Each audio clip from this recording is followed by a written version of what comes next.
আসসালামু আলাইকুম। সংবাদে আপনাদের সবাইকে স্বাগত। সংবাদ শিরোনাম। বিশ্বব্যাংকে চলমান সংস্কার, বিচার আর নির্বাচনী অগ্রগতি জানালেন ডক্টর ইউনূস। পৃথক বৈঠকে এলডিসি থেকে উত্তরণে ডব্লিউটিও রিফর্ম আমরা চাচ্ছি। ডব্লিউটিও আপনি জানেন যে খুবই একটি ইম্পর্টেন্ট একটা গ্লোবাল অর্গানাইজেশন। ডব্লিউটিওর উনি সাপোর্ট চেয়েছেন। যুদ্ধ সংঘাত বন্ধের আহ্বানে শুরু জাতিসংঘের ৮০তম সাধারণ অধিবেশন। অকার্যকর সংস্থা আখ্যা ট্রাম্পের। গাজার পাশে দাঁড়ানোর তাগিদ দিলেন এরদোগান।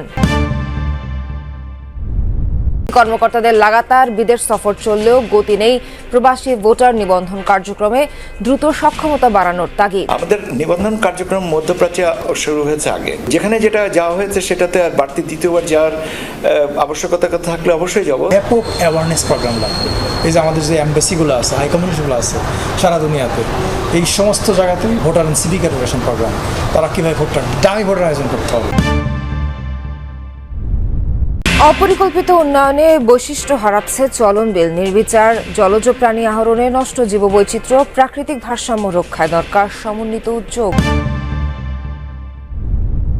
বাংলাদেশে চলমান বিচার সংস্কার এবং নির্বাচন কার্যক্রম নিয়ে প্রধান উপদেষ্টা ডক্টর মোহাম্মদ ইউনূসের কাছে জানতে চেয়েছেন বিশ্বব্যাংকের প্রেসিডেন্ট অজয় বাঙ্গা।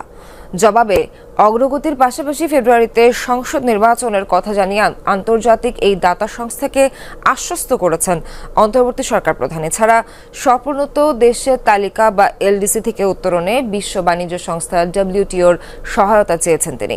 জাতিসংঘ সম্মেলনের ফাঁকে পৃথক বৈঠকে এসব কথা বলেন তিনি।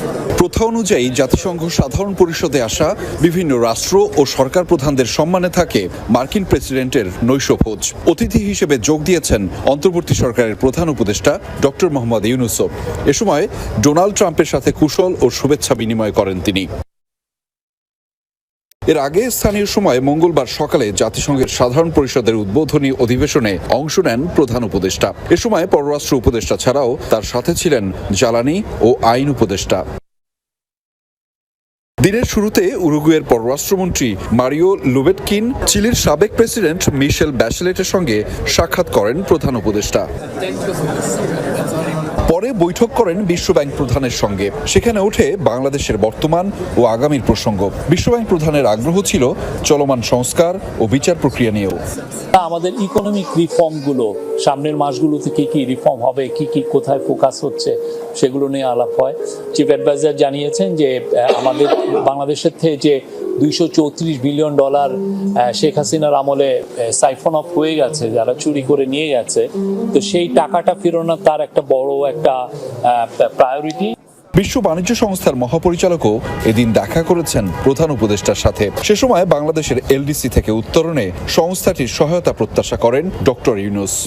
এলডিসি গ্র্যাজুয়েশনের জন্য যদি আমাদের তো কিছু বিভিন্ন দেশে আমরা প্রিফারেন্সিয়াল ট্রেড এক্সেস পাই, ডিউটি ফ্রি এক্সেস পাই, সেই প্রিফারেন্সিয়াল ট্রেড এক্সেস যাতে আমাদের অ্যাফেক্টেড না হয় সেজন্য আমরা ডব্লিউটিওর হেল্প চেয়েছি। প্রত্যেকটি বৈঠকেই আলোচিত হয় নির্বাচন প্রসঙ্গ। অন্তর্বর্তী সরকারের গৃহীত পদক্ষেপ দাতা সংস্থাগুলোকে অবহিত করেছেন প্রধান উপদেষ্টা। বাংলাদেশের ইলেকশন নিয়ে কথাবার্তা হয়। উনি আবারও জানিয়েছেন ফেব্রুয়ারির প্রথমার্ধে ইলেকশন, এই ইলেকশনের জন্য কি কি আমরা মেজার নিচ্ছি সেগুলো কথা হয়েছে। এছাড়া দিনের অন্য একটি কর্মসূচিতে সামাজিক উদ্ভাবনে বিনিয়োগ, শান্তি প্রতিষ্ঠা এবং টেকসই উন্নয়ন নিয়ে আলোচনা করেন প্রধান উপদেষ্টা ডক্টর মোহাম্মদ ইউনূস। জাতিসংঘের ৮০তম অধিবেশনের প্রথম দিনে সংস্থাটিকে অকার্যকর আখ্যা দিলেন মার্কিন প্রেসিডেন্ট ডোনাল্ড ট্রাম্প। বিশ্বব্যাপী সংঘাত বন্ধে সংস্থাটি ব্যর্থ, এমন মন্তব্য তার। অন্যদিকে অধিবেশনে দেয়া ভাষণে গাজাবাসী দুর্ভোগের চিত্র তুলে ধরেন তুরস্কের প্রেসিডেন্ট রিসেপ তাইপ এরদোগান। অধিবেশনের সূচনা বক্তব্যে ক্ষোভ জানান মহাসচিব অ্যান্টনিও গুতেরেস। বলেন, বিশৃঙ্খলা ও দুর্ভোগের যুগে প্রবেশ করেছে বিশ্ব। সংঘের ৮০ বছর এবারের সাধারণ পরিষদের প্রতিপাদ্য শান্তি, উন্নয়ন ও মানবাধিকার। অধিবেশনের মূল পর্বে বিভিন্ন দেশের নেতাদের সাথে অংশ নেন বাংলাদেশের সরকার প্রধান প্রফেসর ডক্টর মোহাম্মদ ইউনূস। স্বভাবত এবার গুরুত্ব পাচ্ছে বিশ্বের বিভিন্ন দেশে চলা সংঘাত ইস্যুটি। একদিকে রাশিয়া ইউক্রেন যুদ্ধ, অন্যদিকে গাজায় ইসরায়েলি আগ্রাসন সহ বিশ্বজুড়ে বিভিন্ন সংঘাত আর লড়াইয়ের কথা তুলে ধরেন জাতিসংঘ মহাসচিব। we confront again the question. আমরা বেপরোয়া, বিশৃঙ্খলা এবং মানবিক দুর্ভোগের যুগে প্রবেশ করেছি।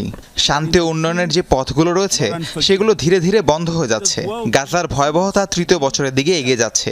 মৌলিক মানবতাকে অবজ্ঞা করার ফল এগুলো। We have our work cut. জাতিসংঘের বার্ষিক অধিবেশনে আগ্রহের কেন্দ্রবিন্দু ছিলেন মার্কিন প্রেসিডেন্ট। বক্তৃতায় সংঘাত মোকাবেলায় ব্যর্থতার দায় জাতিসংঘের উপর চাপান ডোনাল্ড ট্রাম্প। জাতিসংঘের অসাধারণ সম্ভাবনা রয়েছে, কিন্তু সংঘাত বন্ধে এটি অকার্যকর। তাই আমাকেই সংঘাত থামাতে হয়েছে। আমি 7টি যুদ্ধ থামিয়ে দিয়েছি। এসব যুদ্ধ থামানোয় আমি নোবেল শান্তি পুরস্কার পাওয়ার যোগ্য। আসে স্বাধীন ফিলিস্তিন প্রসঙ্গ।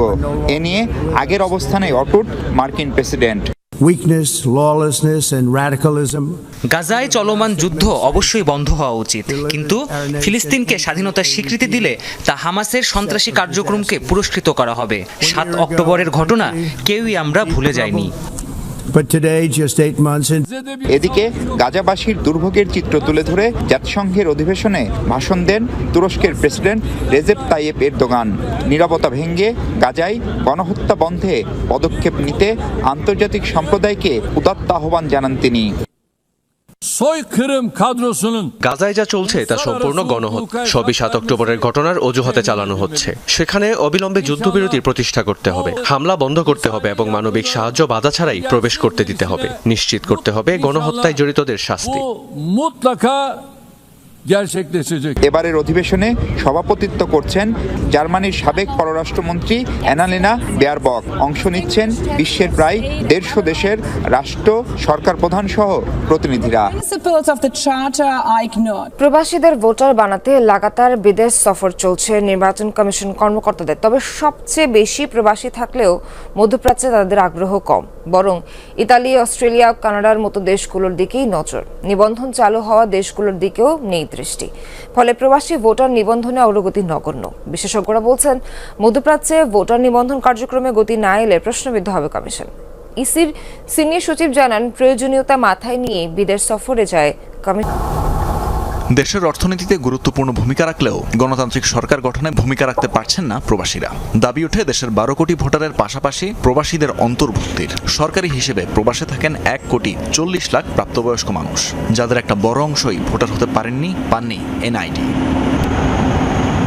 সৌদি আরবে থাকেন সবচেয়ে বেশি 40,49,000 প্রবাসী। 2023 সালে রিয়াদ ও জেদ্দায় ভোটার নিবন্ধন চালু করে আগের কমিশন। 2 বছরে এনআইডি পেয়েছেন মাত্র 659 জন। 5-6 বছর ধরে আমার ভোটার আইডি হারানোর কাছে পাইনি। আমি হলাম সৌদি আরব প্রবাসী, এখানে যে ভোটার হওয়া যায় আমি তো জানি না। প্রায় সৌদি আরবে 20 বছরের মতন আছে। আমার এখন আইডি কার্ড হয়নি। এখন আমি শুনলাম সৌদি আরব রিয়াদে নাকি আইডি কার্ড হইতেছে। আমি সৌদি আরব আছি 4 বছর, আর এখানে ভোটার হইতেছে আমি এখনো জানি না। আমি এখানে এসেছি 9 বছর হয়েছে। আমার শুনেছি বাংলাদেশ এম্বাসিতে আইডি কার্ড দেয়, কিন্তু কাজের জন্য আমি যাইতে পারি নাই। এখন আমার আইডি কার্ড প্রয়োজন। এখন পর্যন্ত এই নগণ্য পরিমাণ এনআইডি প্রদান সম্পন্ন করেই সন্তুষ্ট নির্বাচন কমিশন।